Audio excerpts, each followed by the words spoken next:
You are now listening to the Region 10 Report on UCY.TV. This show is brought to you by OccupyCorporatism.com and your host, Susanne Posel, bringing you the real truth behind it.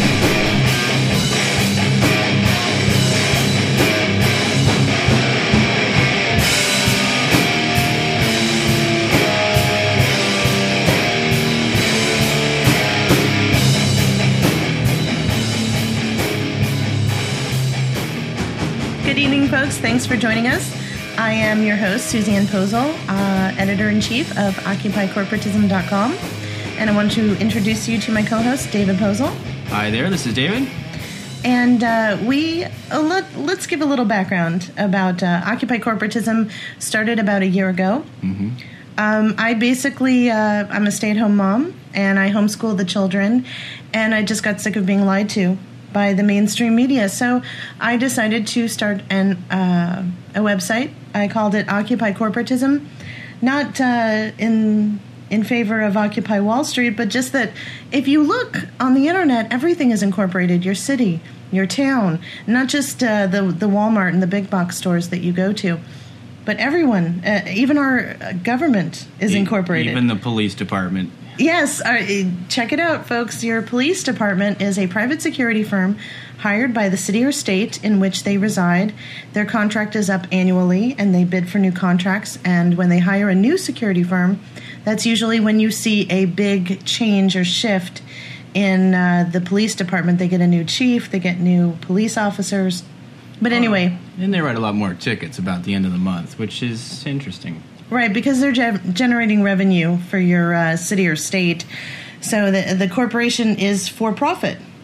So they need to make a profit. Imagine that. But back to what Occupy Corporatism, it was just a news website. I wanted to cover as many topics as I could, and I basically write in about anything I can get my hands on.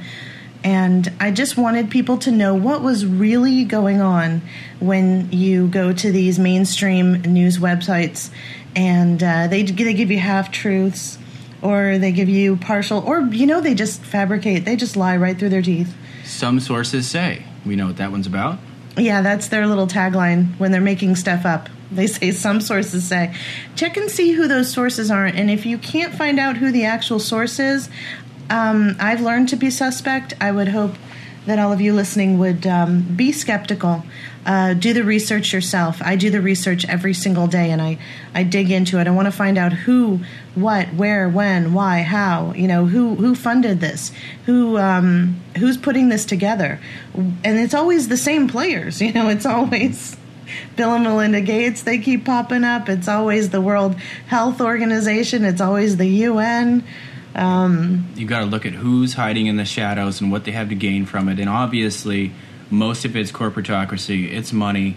That's why we say occupy corporatism. We're going to get rid of corporatism. I mean, really, that's one of the main issues in this country. That's where the bankers come from. That's where Wall Street comes from. That's where all of these things are actually stemming from. It's profits. It's driven by us. We're the people. We should take control. Exactly. And so I wanted to bring to your attention a few of the articles that I've written this week and that I thought were extremely important. And I don't know if you happened to miss it, but if you did, I wrote an article, The $43 Trillion Bankster Lawsuit and the Mysterious Murder of Two New York Toddlers. Now, I know that everybody's been talking about this, and I'm not going to go into the unfortunate murder of the two children, because we've still got details coming out, and it's sketchy. Initial reports are conflicting, and I will definitely dig into that. But what I want to get to is the actual lawsuit itself. It was filed in district court in New York, and if you go to OccupyCorporatism.com, you can actually read the court documents, the summons, and the petition. These are the real documents, all 800 pages. This is a real thing. Yeah, 858. And ladies and gentlemen, I went through all 858 pages. This is the lawsuit of the century. Every single news source should be talking about this. And if they're not, you should really take a look and see who these people are, because they're probably not on your side. Right. And don't just trust somebody who throws up an article that they didn't write in-house themselves. This is 858 pages, but this is worth it because this is the lawsuit that is going to bring down the banks. Okay? We've all been talking about how did they do this? We wanted to know. We wanted to know what the smoking gun was. This is what they did. Okay? The purpose of the lawsuit is seeking legal remedy because these banksters took your money. When you signed that mortgage note, they took that money that you were given or that you were loaned, and they put it in an offshore account, digitally in an offshore account, okay? And then every time you made a payment on that mortgage, they took that money and digitally relocated it offshore. And then they took your house. Mm-hmm. This is the problem. Mm-hmm. And these are counterinsured. All of these houses are actually, as we're finding out, are counterinsured for 4, 5, 6 times the value of the property. So they're actually gaining a massive amount of revenue by letting you go into default. And that's exactly what they were doing with Countrywide. They were intentionally putting people into loans they couldn't handle in order to get the default and therefore become the new owner of that property. Meanwhile, they're getting 4 to 6 times the value of the property plus the property itself and forcing people out onto the street. Right. And they used MERS. Mm-hmm. Listen, folks, a computer cannot make a signature. DARPA is working really hard right now on autonomous robots, and I write about it all the time on our website, occupycorporatism.com, but they're not really up and running yet. The synthetic police force is coming. It's just not coming tomorrow, okay? So a computer system named MERS is signing all of these documents, and they can't do that. That's illegal. That's fraud. Right there. That alone, the fact that 95% of these mortgages were signed by a computer, that alone is enough to get these banksters, okay? These technocrats. It's much larger than that, though, isn't it? It is much larger because they violated consumer and homeowner protection statutes. They foreclosed on properties and accepted monies for assets that don't exist. Okay? You've had your home and you've had it paid off since 1988, and then some guy sticks a foreclosure notice on your front door because your house was securitized as well. And how many securities, how many properties were bundled up into these securities and then sold on the global stock market? Well, if you're not sure, ask yourself this question.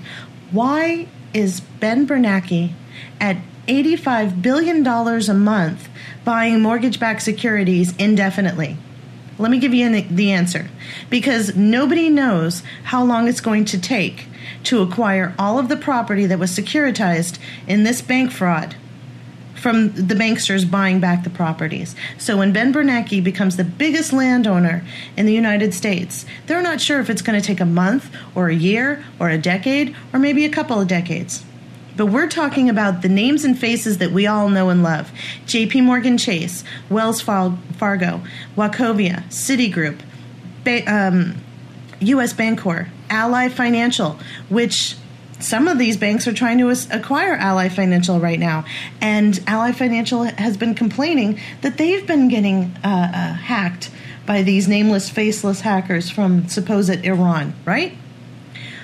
We've got One West, which is heavily invested in by George Soros. We've got HSBC, Deutsche Bank.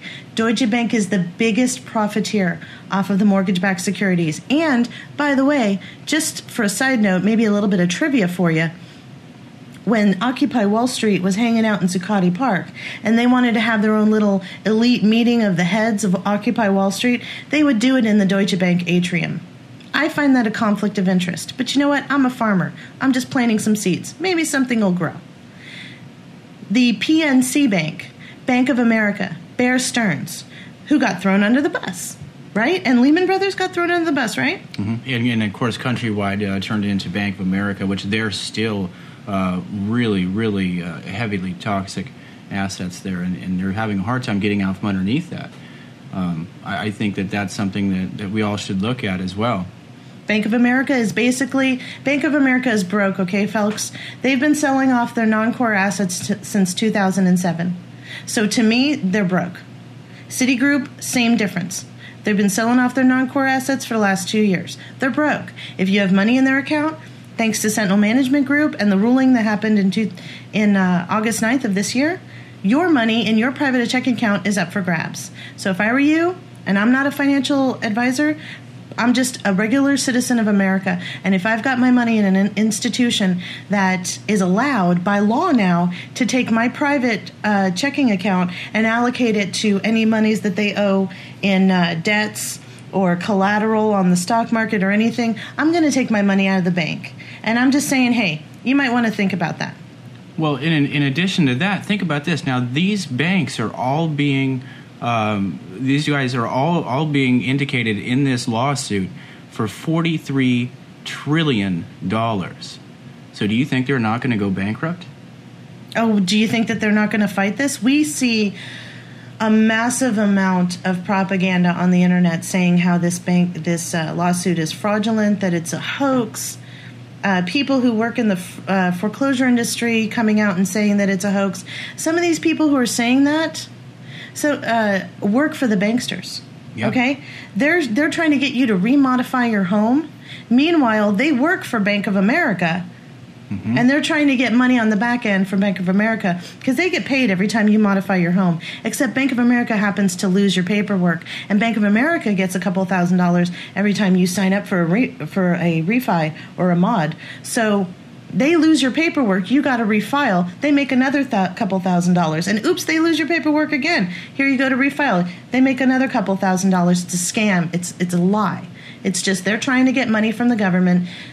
And the couple of people in the foreclosure industry have figured this out and said to Bank of America, hey, I'll peddle this onto people who are desperate to stay in their homes because I'm considered an expert in foreclosures. And I've got a website that everybody likes to go to. So I'm going to do this for you, and you just give me a kickback. I won't say anything about it. I'll interview a couple of times on my website and make it look all legit. Guys, if you see somebody hanging out, interviewing the banks, walk away. The internet, the best thing about the internet is you can click on that little red X and go to another website. You should always consider your source. You should always do your own research. That's really what we represent. That's what this is about. This is what the American people should do. They think you're so stupid that you're not going to read source links or go somewhere else. And most people, unfortunately, do see things on face value. A lot of people even just read the title and they move on. They think they know something about that article. And what we're trying to say is you need to do the research as well. Don't just trust any one person. Go out there and find out. Go through those source links. If it's not valid, step away. That's one of the things that I want you guys to understand, and we're kind of harping on this. But when I sit down to write an article, I look at as many articles on the subject as I can get my hands on. And when I quote from another source, I put that in there. And when I find a document from the UN, or the documents I found on HIV being a bioweapon from 1962, when the Congress gave the Department of Defense and the National Institutes of Health millions of dollars, which today's standards would be billions of dollars, to create an immune suppressive cancer, which when you look under a microscope looks exactly identical to the HIV virus.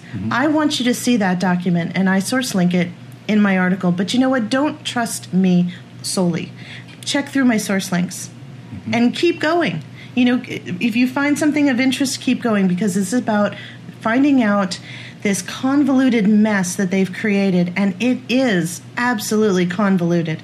And they're coming at you on every single angle. This is a controlled habitat. None of this is real. We're in a big theater watching a movie, and and as soon as you think something's real, you'll find out that it's not. And then as soon as you think something is real after that, you find out that it's not.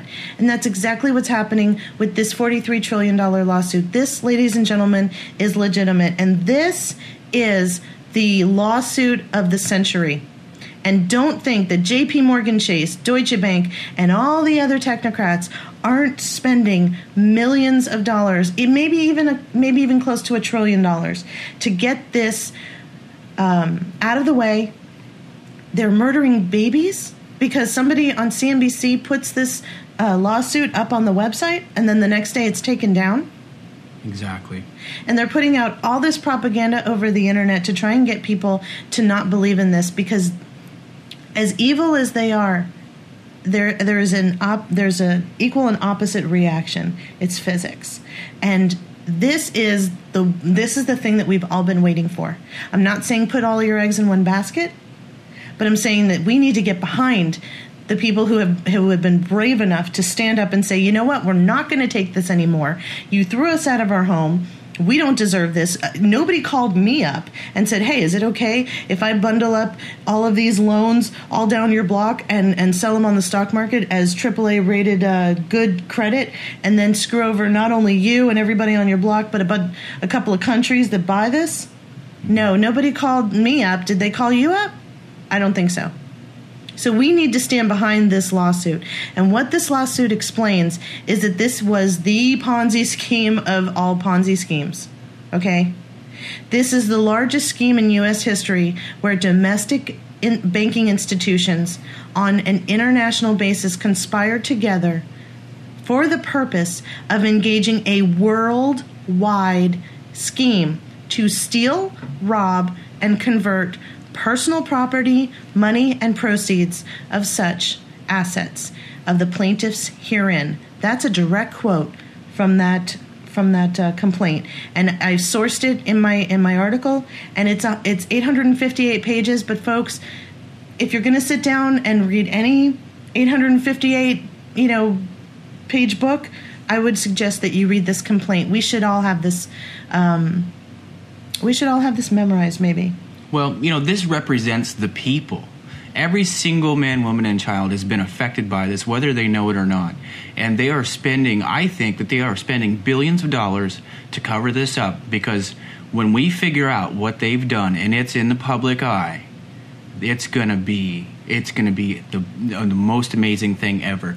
All of the mainstream media is doing everything they can to bury this, and they are paid well. They're just not talking about it. Well, yes, but that's why they're getting paid a lot of money not to say something, because this is in federal court. This is right. The real thing. Yeah, ladies and gentlemen, I get a lot of phone calls and a lot of emails. You won't find it in state court because it's in federal court right now. Okay, so go look it up in federal court. Yeah. It got escalated. They decided it was worthy of federal court, and so now it's been moved forward. This thing is real. So, ladies and gentlemen, OccupyCorporatism.com. Go look at my article, The $43 Trillion Bankster Lawsuit and the Mysterious Murder of 2 New York Toddlers. And like I said, you can read the actual document from my article. When you click on the court documents, it's a hyperlink, and you can read the 558 pages. And I can't say it enough. Please, ladies and gentlemen, just read it for yourself and make a decision. Don't just believe some blog that you're reading or some forum that you went to, or even the chatter on Facebook, okay? Because we know that the government fakes Twitter accounts, Facebook accounts. Any retard, any schlub can put up a website, okay? And they can say whatever they want. And if they got a couple bucks, they can make it look really good, okay? So double check and be skeptical, have an open mind, but question. Keep questioning, because that's going to keep you informed. Who's in the shadows? Exactly. And as far as questioning and being informed, I wrote an article this week, The Global Collaboration of Megacities Implement Agenda 21 to Prepare Populations. And I think that this is extremely important. Agenda 21 cannot ever be overlooked enough, okay? Our president is leading a campaign to invest $150 billion into green technologies. Meanwhile, he's giving $60 million of taxpayer money to his best friend, Valerie Jarrett, his the other half of his brain, his right-hand Agenda 21 crazy lady, who had a corporation called Abound Solar that went bankrupt and is now under criminal investigation in Colorado. Ladies and gentlemen, Valerie Jarrett took that $60 million of taxpayer money and put it in her little pocket and walked away. That's your money she's got in her pocket, okay? Thanks to Obama, thanks to her friend Obama. And as far as Agenda 21, we're seeing this all over the country. And why are we seeing it all over the country? Because we've got Mayor Bloomberg of New York, and he's building these little tiny shoeboxes. Okay, 222 square foot apartments, and that's including your kitchen and your closet. Okay? And you. And you. That's smaller than a jail cell, I think. Yes, they are. They're glorified. Imagine a jail cell with some hotel furnishings. All right? That's what they want you to live in. Pull your chair out of the wall, too. Wonderful. Exactly. So Mayor Bloomberg started this C40 Cities Climate Leadership Group, okay? And 40 of the most influential mayors from 40 major cities got together, and they decided secretly that they were going to implement Agenda 21 policies incrementally in their cities. Did anybody get a phone call who lives in New York or Boston or San Francisco? Did you guys get a call from your mayors and ask you if it's okay if they built glorified shoeboxes and package them for you to go ahead and live in if you're single or if you are a elderly person? I don't think so. I didn't get a phone call that I'm not allowed to live in my house because it's too roomy. I've got to live in this apartment cell and then pay $1,200 a month for it.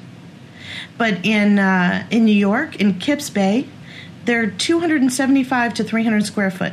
Okay, what is that? Nothing. In San Francisco, they're 150 square feet. Ladies and gentlemen, that is the size of your parking space. That's 10 feet by 15 feet, everybody. 10 feet by 15 feet, and that's where you live. And just to add insult to injury, in Boston, they built 450 square foot apartments for families. Wow. Okay? They'll give you a little extra room if you got some extra people. Oh, and by the way, it's built on the Boston Wharf. So at least you get to look at the bay. Unless there's a hurricane. Unless Harp moves a hurricane up the East Coast again, which, by the way, I've heard that they're planning on another superstorm. Well, that'll be 3 in a row. There's buzz in the mainstream media about that.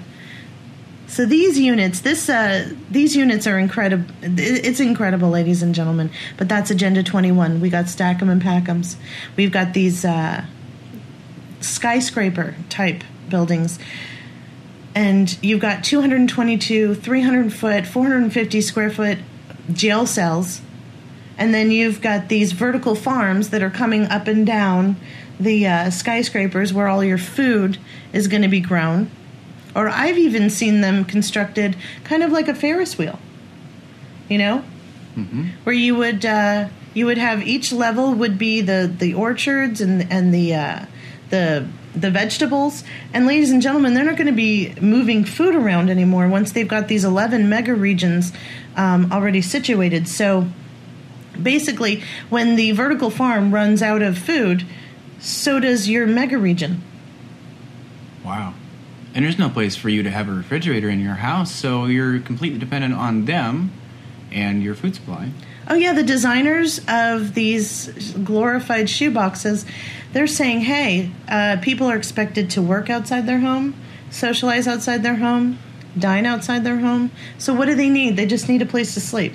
Right, so you're just nothing but a consumer, essentially. Well, and a biochemical automaton. You go to work, you eat your dinner outside your home, which, who does that? Who can afford to go out to dinner every single day? Well, who wants to eat the junk that's available? We're talking about GMO food everywhere. Well, yeah, they've got to grow food that will be able to withstand all of the climate change byproduct by the geoengineering that they're putting out there. Aluminum resistant, drought resistant, whatever else resistant. Thank you, Monsanto. Yeah. So the C40, this group of mayors that got together, they've actually expanded since 2007 when they formed this to 58 cities. Okay, and they're using Agenda 21 regulations to monitor their internal global populations, internally through the cities, but globally because this is a global venture, decrease CO2 emissions, and affect the global GDP. Because according to a case study produced by the C40, they've already outlined 4,734 measures that they believe and have already implemented that are good for their cities. Okay? They want these cities to be the example, all right, for everyone else. So Mayor Bloomberg and all these other mayors who've gotten together, they're saying that the world's largest cities account for 70% of global CO2 emissions.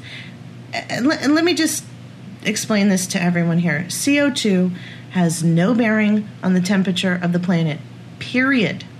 If you look at the actual independent studies, CO2 does not affect the temperature. It doesn't heat up the planet. It doesn't cool down the planet. It has no bearing. What does have a bearing on the temperature of the planet is the reflective metals that they're putting up with the solar geoengineering, the aluminum, the barium, which is reflecting the sunlight out away from the Earth and cooling off the Earth. That is actually, ladies and gentlemen, that is affecting our temperature, our climate, our weather patterns, our weather systems. But CO2, your little car, not so much. So, ladies and gentlemen, I'd like to go over another article that I wrote this week, because we're seeing a lot going on with cybersecurity.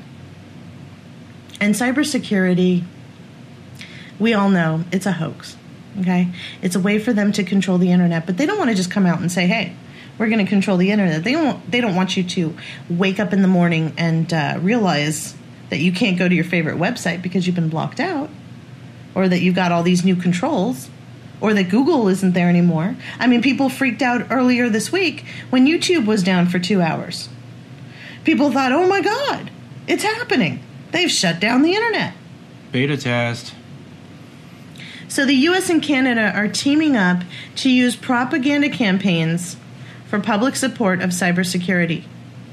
Now, this is very important, ladies and gentlemen, because there's something that's been going on behind the scenes that Lou Dobbs was brave enough to talk about and got fired for, or he quit.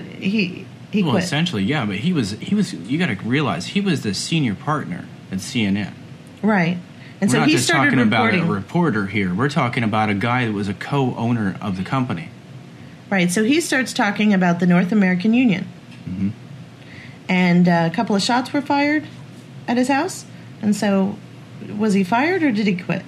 Well, I think that essentially what happened was that he quit under a certain amount of pressure from some people that wanted to remain nameless. And Larry King actually was under some serious pressure as well. He actually backed off of quite a few interviews in that same week. Not Larry King, the show host. Yeah. He was at the same time getting pressurized. Yeah, he was absolutely. Oh wow. So the North American Union is alive and well, and one of the ways that they're implementing it is cybersecurity. So the U.S. and Canada are getting together, sharing information. They've already written a new action plan to bring together the Department of Homeland Security and the Department of Homeland Security's equivalent in Canada, which is the Public Safety Canada. They're going to improve digital infrastructure together. One of the ways in which they're doing it is using propaganda.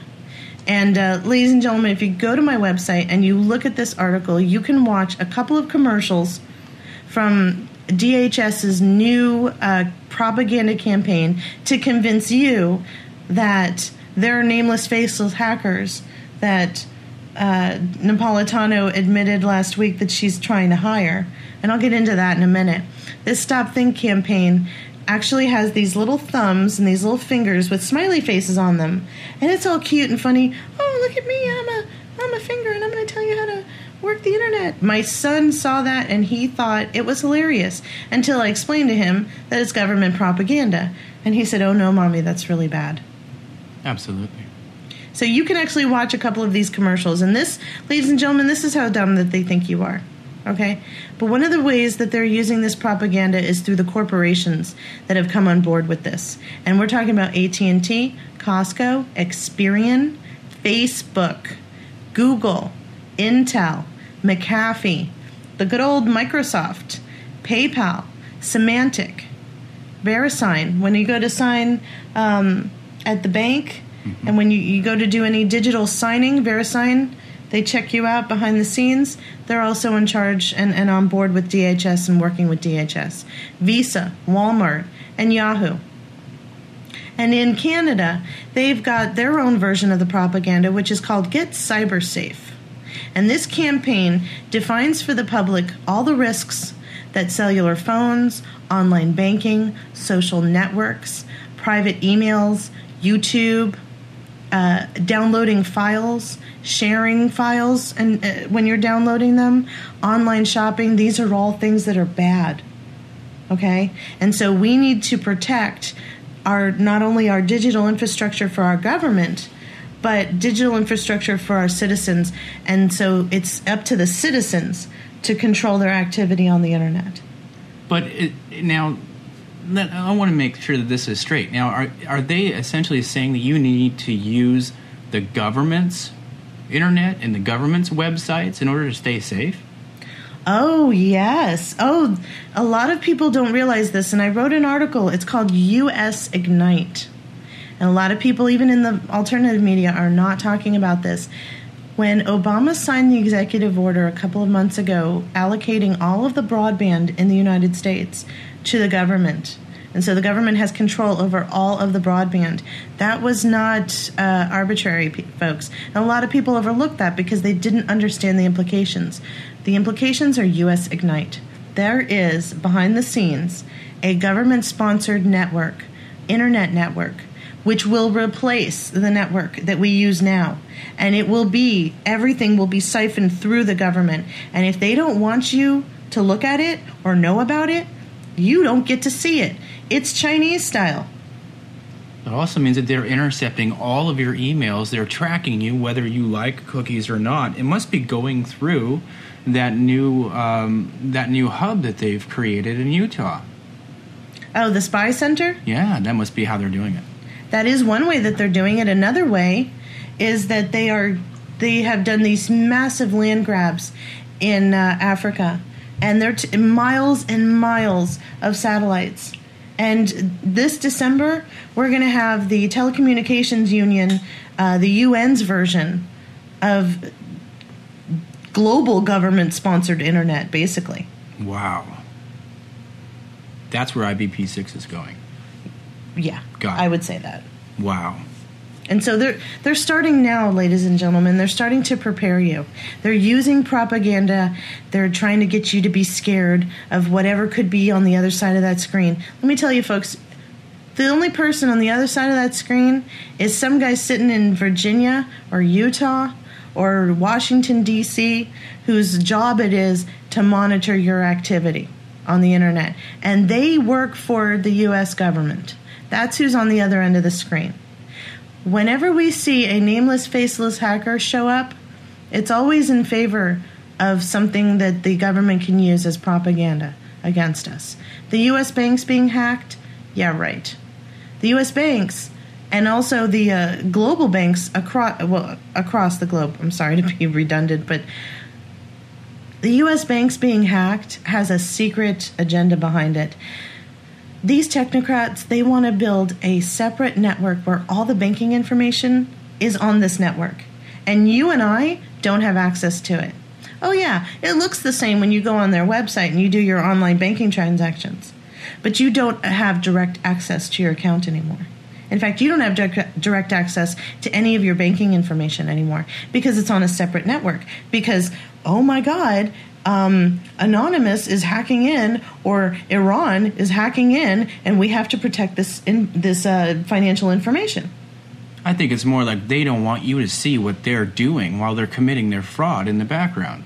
Exactly. That's what these nameless, faceless hackers are there for. They're there for the purpose solely to create the situation that would justify their use of creating a situation where they would need this other network, okay? That's what propaganda is there for. That's what these fake terrorist plots. Oh, thank God the FBI was there. They foiled another plot that they started. Like the FBI was there in the Murrah building while they were watching it. Yeah. They plant everything, they blow it up, they blame it on somebody else. They find somebody, they set him up with all the materials that he needs to build the bomb. They videotape him, they give him a piece of paper and a pencil, have him write down some statements, drive him to the location. The bomb doesn't go off. Bam! Thank God the FBI was there. They foiled another plot that they started. Same thing with cybersecurity, guys. Cybersecurity is simply a propaganda tool. That's all it is. They're putting all these things in place. Obama is signing over massive amounts of power to Janet Napolitano and the DHS. But really, it's U.S. Ignite that you should be concerned about. It's the UN's Telecommunications Union that you really should be concerned about. Go put that in a Google search, because they're meeting in December of this year. And they are going to decide whether or not you have access to internet. And if you do have access to internet, what type of internet you have access to. That's what you should be concerned about. All of these points that I brought up tonight, you should definitely look them up. Don't believe me, please. I'm the first one to tell you, don't believe me. Because the technocrats, the banks, this isn't just about banks, okay? And this isn't just about cybersecurity, and this isn't just about putting you in a shoebox where you're going to pay $1,200 a month for 222 square feet. This is about resources, folks. We see what's happening in Greece, and we say, this is terrible. These people are beyond destitute. But Greece is rife with gold. And Greece has massive amounts of natural gas deposits and oil. And don't think for a moment that the technocrats don't want control over the areas of this earth that have resources, natural resources, that they can benefit from monetarily. So when you see them going after a country in the Eurozone, or the Eurozone itself, I mean, Tony Blair came out, last week, and said, hey, the EU, they need a president. One president. One president to rule them all, right? The EU and the European Council also decided last week that they are going to have one person overseeing all banking transactions except for the central banks, because we all know who controls them anyway. Mm-hmm. So this one person, this one schmo who's sitting behind a desk somewhere is going to make a decision on whatever the banks do in the Eurozone, period.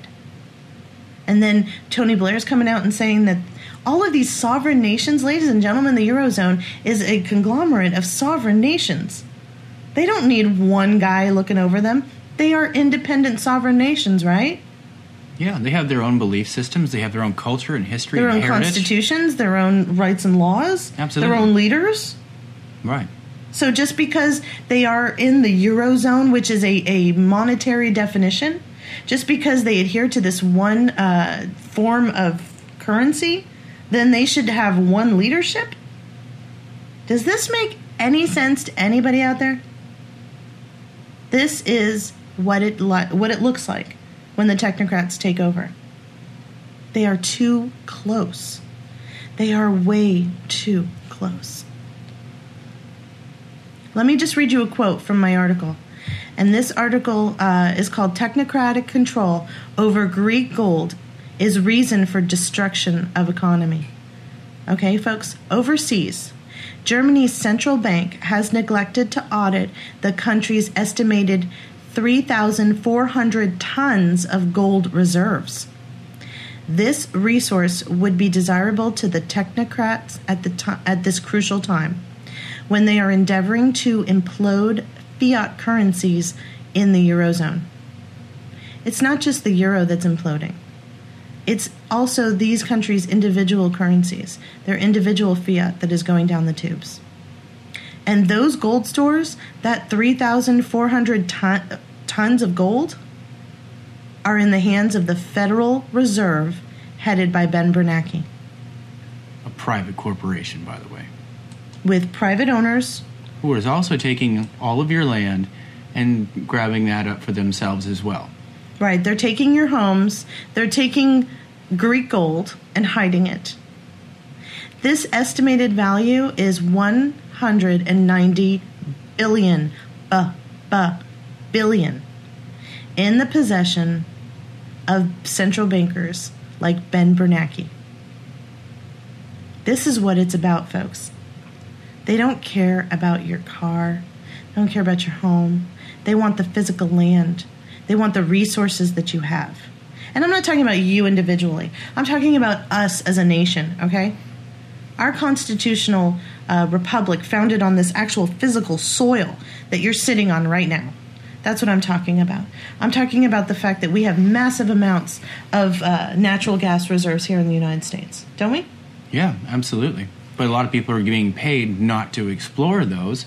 And it's no different than the corn market where, 39% of all of our actual corn is being reallocated to the ethanol industry. But ethanol costs more money to make than what you get out of it. And it puts out more carbon. Even though I told you folks, carbon has no bearing on the planet. Actually, the production of ethanol, the transfer from corn to ethanol, exudes massive amounts of carbon. Mm-hmm. More than you could ever exude coming out of the back of your car. And its byproduct, high fructose corn syrup, anyone? Right. That you brought up a really good point, and I'd like you to explain to everyone, because we have some time here. I want you to explain to everyone what's going on with the corn and the coming food crisis. Well, here is something that's very, very amazing, really. A lot of people that I've been talking to, now these are people that are major players as far as the agricultural industry is concerned.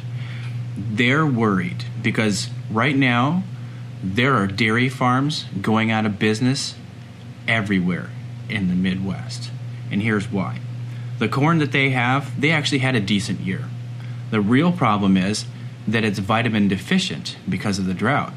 Vitamin K. Well, vitamin K is one of the major constituents that they need, especially for the dairy industry, because it provides the nutrients that the cows need in order to put out whole milk, actually balanced milk, that it actually includes all of the other essential nutrients and minerals, but they get that through what they're eating. So essentially what's happening here is that because they don't have the vitamin K to convert other minerals within their own body, the milk itself is not coming out right. It's deficient.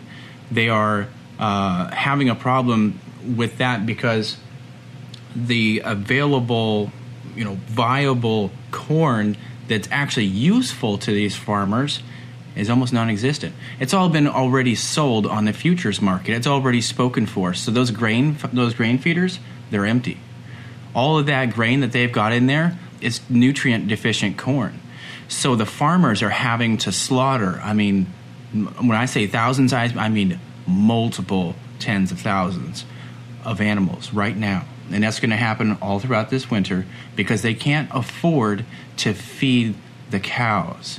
Now, this is a false positive because we're going to have an influx in the meat that we'll be able to purchase, but then we're not going to be able to have the other products, like the dairy products. Well, everything is made with one of these products one way or another, okay? I mean, how many baked goods come, through with milk and butter, or cheese or derivatives of such? I mean, there, when you talked about partial chemicals and derivative chemicals, the list is amazing, okay? So anything from bread and cheese and milk to cereal and all of that stuff, they all use the same basic constituent materials. So what we're talking about is tens of thousands of livestock killed, okay? And then we're talking about nutrient deficient food that's still going out, and that we're going to eat that. And then the shortages are going to last for a long time. Now they're going to have a lot of meat, a lot of beef. They're going to have to sell it. But what happens on the other side of that is once they're done with this process, then next year they're not going to have any producing cattle. Now, how long does it take? You invest in a cow, you feed the cow for 2 years, right? Well, yeah, but they don't really come into their production for at least 3, and that's the thing. So let's say they slaughter, I don't know, 100,000 animals. It's going to take them 3 years to get that production back. It's going to take them 3 years to really bring that back to where it is. And I don't know, folks. What if we have another drought next year? Because ultimately, that's what these corporations want. They want you to be dependent. They want you to pay more for food because they're going to make a lot of money on the profit. They want you to eat GMO food. They don't care. They don't care about you. That's the thing. Now, they, of course, eat organic food, and they eat it from private farms and small places in rural mountain villages. We all know that, and, that's what they get. But what we get? GMO, Walmart, Monsanto. So we've got this situation where we've got 39% of the corn yields being sent to ethanol production, okay? It's forced. And it's a mandate by law. But then we've got this nutrient-deficient corn. Why are we, ladies and gentlemen, cattle were not made to eat corn. But this isn't just cattle. This is chickens. Sure, chickens, hogs, anything. All of this stuff is traded on by the CME Group, by the way, you guys. You've got to take a look at this. All of these things are all traded on the futures market. It's the Chicago Mercantile Exchange. All of these things are going to be affected. Now, these guys right now, they're buying because they know all of the prices are going to go way through the roof. These guys are making a ton of money. So they're profiting on the fact that we're not going to be able to eat. We're going to starve, and they're going to make billions and billions of dollars. And this is real, folks. This is actually happening. I know that when I go to the store now and I go to buy butter, it's 70 cents to $1 more than it used to be. If I go to buy 12 slices of cheese, it's $1 more than it should be, or at least 70 cents more than it should be. And I'm seeing that now in November. Well, so what am I going to see in February? Sure, but think about this: milk at $6 a gallon, and that's just the start. Gasoline in California is $6 a gallon. I mean, really, it doesn't take a rocket scientist to add A, B, and C. Right, but let's focus in on the food, because we're talking about this false positive where you're going to have a massive amount of steaks and hamburger, and but if you want bread takes milk to bake, so you can't have any bread with your burger. And then if you want cheese on it, cheese is a byproduct of the cows from the milk, so you can't have cheese with it, or you're going to pay up the yin-yang in order to get the bread and the cheese. So that $6 burger that you go to buy at a restaurant now just turned into a $12 or $20 burger, and the quality is no different. It's just that the source, the supply is limited, and so they're going to have to charge premium prices, and it's just going to escalate, right? Well, yes. Now, in the spring is when you're going to get hit really hard with those numbers, because when our consumer market starts ramping up, there's not going to be anything behind it. Right, and that's the problem. Like you said, the grain feeders are empty. Well, they're empty because it's not viable corn. They're going to feed us that non-viable, nutrient-deficient food. I mean, trust me, they will. Well, thanks to Codex Alimentarius, what we're supposed to be eating is nutrient-deficient food. Yes. Because nutrients are bad for you. The UN, Codex Alimentarius, says that your body does not need nutrients. Okay, and this is absolutely ridiculous, because we eat food, we take in the RNA from the food, we take in the nutrients and the minerals from that food, and that's how our body builds on the cellular level, and that's how we stay healthy. Okay, folks, nutrient deficient food is like running your car that takes gasoline on soda. And I mean that literally, because soda is one of the worst things you could possibly put in your body. But if you put it in your gas tank, watch and see what happens to your car. As soon as the actual gasoline runs out and it's running on pure soda, or maybe even before then when the mixture starts getting in through, watch and see what your engine does, because that's what your body's doing internally. Yeah. So we have a problem here where our food and our drink is nutrient deficient, and now we have a problem where we're not even taking care of the animals that are producing the food that we're eating. And it's not just meat. It's not just dairy products. It's chicken. It's pork. Yeah, it's everything. And it's all traded in the stock market, and they're making just billions and billions and billions of dollars on it. So, ladies and gentlemen, there are so many things going on right now. And we will definitely be back next week to cover more of these topics. Thank you so much for joining us tonight. I'm your host, Susanne Posel. And if you have any questions or any comments, you can go check out our website, occupycorporatism.com. You can join our Facebook and leave as many comments as you want. And we will see you next week. Thank you very much for joining us.